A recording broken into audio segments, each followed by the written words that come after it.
दोस्तों आज के करंट अफेयर्स के वीडियो में हम लोग सबसे पहले डिस्कस करेंगे। हाल ही में आपको मैंने एक क्वेश्चन करवाया था जिसमें मैंने आपको बताया था कि असम में एक गैस के कुएं में अचानक से आग लग गई थी, जिसकी वजह से 1 महीने से भी इस कुएं को बंद नहीं किया जा चुका था और दुनिया के बड़े बड़े देशों से कई एक्सपर्ट्स को बुलाया गया था और सभी लोग मिलकर इस कुएं की आग बुझाने में लगे हैं। इसके बावजूद भी इस आग को बुझाया नहीं जा सका है। तो इसको लेकर अभी रिसेंट में लेटेस्ट अपडेट क्या आया है उसके बारे में डिस्कस करेंगे।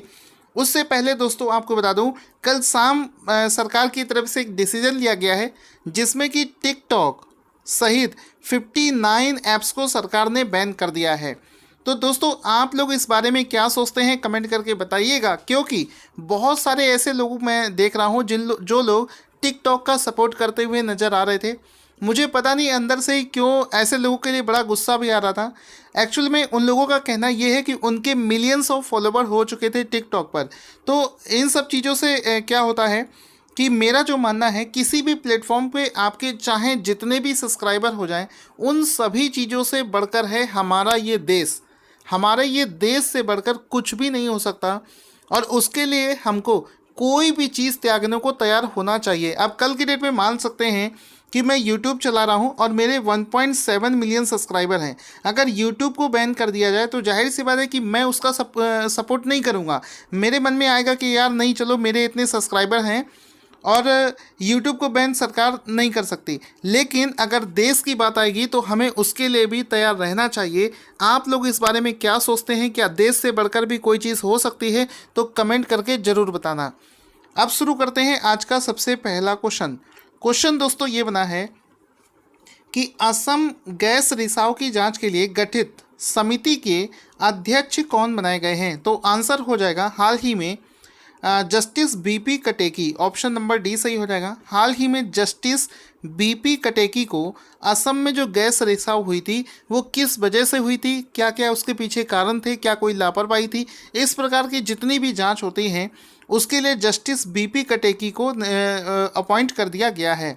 तो ये भीषण आग लगी थी और आपकी इन्फॉर्मेशन के लिए बता देता हूँ, वन ऑफ माय फ्रेंड जो कि इसी प्रोजेक्ट पर ही अपॉइंटेड है।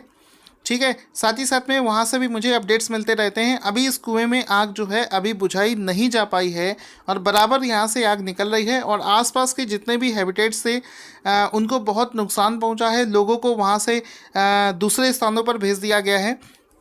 सभी लोग बहुत परेशान हैं क्योंकि पेड़ पौधे वनस्पतियों को भी काफ़ी नुकसान यहाँ पर पहुँच रहा है। आज का दूसरा क्वेश्चन दोस्तों बना है कि ड्रोन से टिड्डियों को नियंत्रित करने वाला विश्व का पहला देश कौन सा बना है? तो आंसर हो जाएगा ऑप्शन नंबर सी, भारत। हाल ही में भारत ड्रोन से टिड्डियों को नियंत्रित करने वाला विश्व का पहला देश बन गया है। तो ऑप्शन नंबर सी यहाँ पर सही हो जाएगा। इसमें आप देख सकते हैं कि ड्रोन्स के माध्यम से इसमें जो एक केमिकल का छिड़काव किया जाता है जो कि स्प्रे टाइप में इस तरीके से केमिकल को स्प्रेड करता है जिससे कि टिड्डियों के भागने का जुगाड़ हो जाता है। तो भारत इसका राइट आंसर हो जाएगा। इसके बाद में क्वेश्चन है कि नेशनल स्टैटिस्टिक्स डे, जिसको सांख्यिकी दिवस के नाम से जानते हैं, नेशनल स्टैटिस्टिक्स डे राष्ट्रीय सांख्यिकी दिवस प्रत्येक वर्ष किस दिन मनाया जाता है? तो आंसर हो जाएगा ये प्रत्येक वर्ष 29 जून 29 जून को मनाया जाता है। तो option C will be the right answer. तो इसमें आप देख सकते हैं, इसका एक फ़ोटो आपको दिखा देता हूँ। नेशनल स्टैटिस्टिक्स डे जो कि पीसी लैनोबिस के नाम की पुण्यतिथि पर मनाया जाता है प्रत्येक वर्ष। तो 29 जून को इसको मनाया जाता है। ठीक है, आप इनका फ़ोटो भी देख सकते हैं। आगे चलते हैं। इस समय इसके अलावा एक चीज़ और जान लेते हैं कि इस समय देश के सांख्यिकी और कार्यक्रम कार्यान्वयन मंत्रालय के जो राज्य मंत्री हैं वो हैं राव इंदरजीत सिंह। ठीक है, आगे चलते हैं दोस्तों। अगला मोस्ट इम्पॉर्टेंट क्वेश्चन बनेगा कि शीर्ष 30 ग्लोबल स्टार्टअप इकोसिस्टम 2020 रैंकिंग में किस एकमात्र भारतीय शहर को शामिल किया गया है? तो इसका राइट आंसर हो जाएगा option number C, Bengaluru. Option number C सही हो जाएगा। यानी कि किसी भी टॉप के 30 के जो ग्लोबल स्टार्टअप इकोसिस्टम, यानी कि किसी भी स्टार्टअप के लिए एक बेहतर इकोसिस्टम है, इस वाली लिस्ट में बेंगलुरु इकलौता ऐसा शहर है जिसको टॉप के 30 शहरों में शामिल किया गया है। तो option number C will be the right answer. So guys, आप यहाँ पर इसका एक फोटो देख सकते हैं। The global startup ecosystem report जो जारी करी गई है, उसमें भारत की तरफ से टॉप के 30 में सिर्फ बेंगलुरु को शामिल किया गया है। इस लिस्ट को जारी किसने किया है? इसको जारी किया है स्टार्टअप जीनोम के द्वारा, इसको तैयार किया गया है। ठीक है, इस लिस्ट में अगर हम लोग देखेंगे तो इसमें टॉप के 30 में सिर्फ बेंगलोर को शामिल किया गया है। बेंगलोर को इसमें रैंक मिला है 26। हालांकि दिल्ली भी इसमें थोड़ा सा पास में ही है, इसको रैंक मिली है 36, लेकिन दिल्ली जो है ये टॉप 30 से बाहर है, सिर्फ बेंगलोर टॉप 30 के अंदर है। पहले स्थान पर आया है सिलिकॉन वैली और दूसरे स्थान पर टाई हुआ है, यानी कि न्यूयॉर्क सिटी और लंदन के बीच में ये टाई हो गया है। तो इसको आप लोग याद रखेंगे, पीडीएफ में बहुत अच्छे से डिटेल में आप लोग सारी चीज़ों को पढ़ सकते हैं। इसके अलावा दोस्तों आपको बता दूं, अगर आप लोग करंट अफेयर्स को लेकर अभी भी परेशान हैं, टेंशन में हैं, तो आपको बताना चाहूँगा कि पिछले 6 महीने का करंट अफेयर्स आपको किसी भी समय तैयार होना चाहिए। कोई भी एग्ज़ाम आपके सामने आ जाए तो कम से कम आपको 6 महीने का करंट अफेयर्स आना ही चाहिए, और हो सके तो 1 साल का करंट अफेयर्स हर समय तैयार रखिए। अगर आपने इसकी तैयारी अभी भी नहीं करी है तो बहुत ही ऑर्गेनाइज्ड वे में, सिंपल लैंग्वेज में, फ़ोटो और एक्स्ट्रा डिटेल्स के साथ में हमारे जो पीडीएफ हैं, सारे पीडीएफ आपको टॉपिक वाइज मिलेंगे। वीडियो के डिस्क्रिप्शन में आपको 3 महीने के करंट अफेयर्स का एक पीडीएफ दे रखा है, उस पर भी डिस्काउंट चल रहा है। आप सबसे पहले जाकर उसे परचेज़ करके पढ़ना शुरू करो। जब आप 3 महीने का करंट अफेयर्स कर चुके होंगे, उसके बाद में आप बाकी बचे हुए 3 महीने का करंट अफेयर्स का पीडीएफ ले सकते हैं। इस तरीके से आप कम समय में अच्छे से तैयारी कर पाएंगे। इसके अलावा क्वेश्चन बना है कि हाल ही में लोकसभा और विधानसभा चुनावों में पोस्टल बैलेट के चयन के लिए मतदाताओं की जो न्यूनतम संशोधित आयु है वो क्या रखी गई है? तो आंसर हो जाएगा 65 ईयर्स। चूँकि देखो दोस्तों, यहाँ पर क्या होता है कि कभी कभी लोकसभा और विधानसभा के जब चुनाव होते हैं तो कई लोग क्या होते हैं कि उनकी पोस्टिंग कहीं दूर होती है, तो वो वोट डालने नहीं जा सकते हैं, या फिर कोई बीमार है, या फिर किसी की एज बहुत ज़्यादा है, वो चल नहीं सकता है। तो इस केस में क्या होता है कि सरकार एक सुविधा देती है जिसको पोस्टल बैलेट के नाम से जाना जाता है। आप घर पोस्टल के माध्यम से ही जिस भी पार्टी को वोट करना चाहते हैं, आप उसके लिए इस प्रकार का एक फॉर्म होता है, इसको भरकर आप भेज सकते हैं। तो इसकी जो आयु सीमा अभी तक थी वो ये थी कि अगर कोई व्यक्ति 80 साल से ज़्यादा का है, बुजुर्ग व्यक्ति 80 साल से ज़्यादा का है, तो वो इसका उपयोग कर सकता है।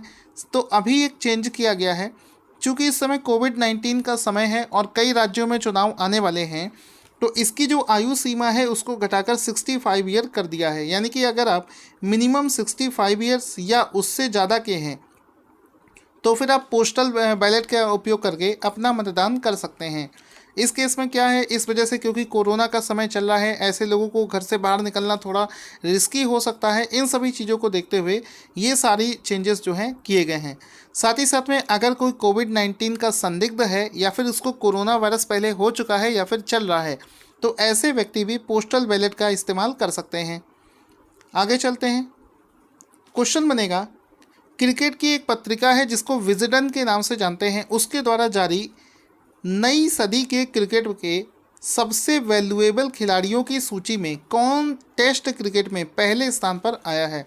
तो विजडन ने एक प्लेयर्स की लिस्ट तैयार करी है जिसमें कि टेस्ट क्रिकेट में पहले स्थान पर रखा है मुथैया मुरलीधरन को। ऑप्शन नंबर बी यहाँ पर सही हो जाएगा। इसमें रविंद्र जडेजा को दूसरे स्थान पर दिया गया है, पहले स्थान पर दिया गया है मुथैया मुरलीधरन को। तो ऑप्शन नंबर बी यहाँ पर सही हो जाएगा। यहाँ पर आप मुथैया मुरलीधरन का फोटो देख सकते हैं, जो कि बहुत ही शानदार बॉलर थे।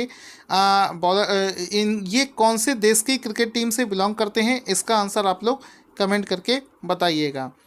साथ ही साथ में अगर आपसे, ये तो टेस्ट क्रिकेट में पहले स्थान पर है, अगर आपसे कोई पूछे कि बताइए वनडे क्रिकेट में पहले स्थान पर कौन से क्रिकेटर हैं, तो ये एंड्रयू फ्लिंटॉफ जो है ये पहले स्थान पर रखे गए हैं वनडे क्रिकेट में।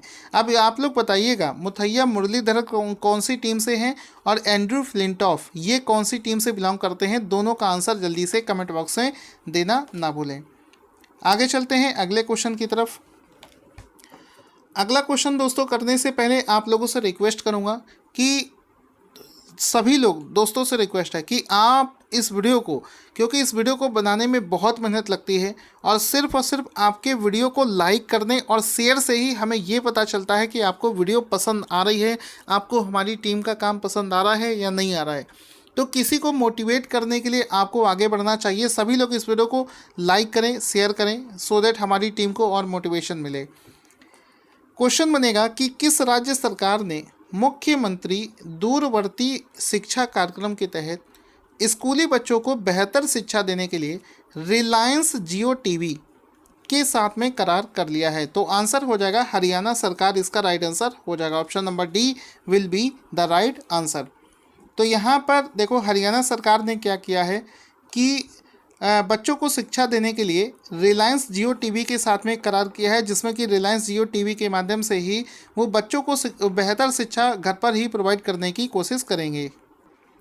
इसके बाद में दोस्तों क्वेश्चन बनता है कि हाल ही में किस राज्य में भारत का पहला काई पार्क यानी कि लाइकेन पार्क जो है वो स्थापित किया गया है? तो इसका राइट आंसर हो जाएगा उत्तराखंड। हाल ही में उत्तराखंड भारत का पहला ऐसा राज्य बना है जहां पर एक लाइकेन पार्क, जिसको काई के नाम से जानते हैं, स्थापित करने की घोषणा करी गई है। तो ऑप्शन नंबर बी यहाँ पर सही हो जाएगा। इसमें उत्तराखंड के एक जिला है जिसको पिथौरागढ़ के नाम से जानते हैं, पिथौरागढ़ जिले के मनुसियारी गांव में इसको स्थापित किया गया है। तो यहाँ पर आप इसका फ़ोटो देख सकते हैं, साथ ही साथ में इस न्यूज़ को देख सकते हैं, जो कि इसमें देखो लिखा है Uttarakhand forest department develops India's first lichen park इन कुमाऊं। ठीक है, तो ये आप यहाँ पर देख सकते हैं। उत्तराखंड के जो इस समय के चीफ मिनिस्टर हैं वो हैं त्रिवेंद्र सिंह रावत, गवर्नर का नाम है बेबी रानी मौर्य और कैपिटल है वहाँ की देहरादून। इतनी सारी चीज़ें आपको सभी मालूम होनी चाहिए। आगे चलते हैं दोस्तों कि हाल ही में किस राज्य ने हरीथा हरम कार्यक्रम के छठे चरण का शुभ आरंभ किया है? तो आंसर हो जाएगा तेलंगाना। ऑप्शन नंबर सी यहाँ पर सही हो जाएगा कि हाल ही में तेलंगाना सरकार के द्वारा हरीथा हरम नाम से एक कार्यक्रम के छठे चरण की शुरुआत करी गई है। ये हरीथा हरम जो है ये किस चीज़ से रिलेटेड है? तो एक तरीके से ये वृक्षारोपण का एक कार्यक्रम है जिसको तेलंगाना सरकार के द्वारा चलाया जाता है, जिसका छठा चरण हाल ही में शुरू किया गया है और इसके तहत लक्ष्य रखा गया है कि लगभग 30 करोड़ पौधे जो हैं इस लक्ष्य के तहत लगाए जाएंगे। आगे चलते हैं। अगला क्वेश्चन है दोस्तों कि हाल ही में वित्तीय कार्रवाई कार्यबल, जिसको इंग्लिश में बोलते हैं फाइनेंशियल एक्शन टास्क फोर्स की पूर्ण बैठक किस देश की अध्यक्षता में आयोजित करी गई है? तो FATF की जो बैठक हाल ही में ऑर्गेनाइज करी गई है ये चाइना देश की अध्यक्षता में ऑर्गेनाइज करी गई है। तो option A will be the right answer. तो आप देख सकते हैं FATF की जो बैठक है जिसको हाल ही में चाइना देश की अध्यक्षता में ही किया गया है। साथ ही साथ में इसमें क्या है, इसमें मेनली ये देखा जाता है कि कोई देश जो है ये मनी लॉन्ड्रिंग तो नहीं कर रहा है, आतंकवादियों को पैसा तो नहीं दिया जा रहा है, इन सभी चीज़ों को लेकर यहाँ पर डिस्कशन किया जाता है। अब हमेशा की तरह आज के करंट अफेयर्स का रिवीजन शुरू करेंगे, जिसमें कि मैं आपसे ये चेक करता हूँ कि आपको कितने क्वेश्चंस याद रह गए हैं। हर एक क्वेश्चन को लिखकर आंसर करोगे तो आपको अच्छे से तैयारी हो जाएगी। पहला क्वेश्चन है कि असम गैस रिसाव की जांच के लिए गठित समिति का अध्यक्ष कौन बनाया गया है? आपके आंसर्स के लिए मैं वेट करूंगा, उसके बाद में आंसर आप इंटर मार के सेंड कर देना। कुछ याद आया? तो इसका राइट आंसर हो जाएगा जस्टिस BP कटेकी, ये इसका राइट आंसर हो जाएगा। उसके बाद में है ड्रोन से टिड्डियों को नियंत्रित करने वाला विश्व का पहला देश कौन सा बना है? So guys right answer will be Bharat. Bharat यहाँ पर विश्व का पहला देश बना है। उसके बाद में क्वेश्चन है नेशनल स्टैटिस्टिक्स डे किस दिन मनाया जाता है? So guys right answer will be 29 जून को मनाया जाता है। टॉप के 30 ग्लोबल स्टार्टअप इकोसिस्टम में कौन सा देश, भारत का कौन सा शहर एकमात्र ऐसा शहर है जिसको शामिल किया गया है? सो गाइस बेंगलुरु इसका राइट आंसर हो जाएगा। उसके बाद में है कि लोकसभा और विधानसभा चुनावों में पोस्टल बैलेट के चयन के लिए मतदाताओं की न्यूनतम संशोधित आयु सीमा कितनी निर्धारित करी गई है? So guys right answer will be 65 years इसमें करी गई है। इसके अलावा हाल ही में विजडन पत्रिका ने सबसे वैल्यूएबल खिलाड़ियों की एक सूची जारी करी है, जिसमें टेस्ट क्रिकेट में पहले स्थान पर कौन है।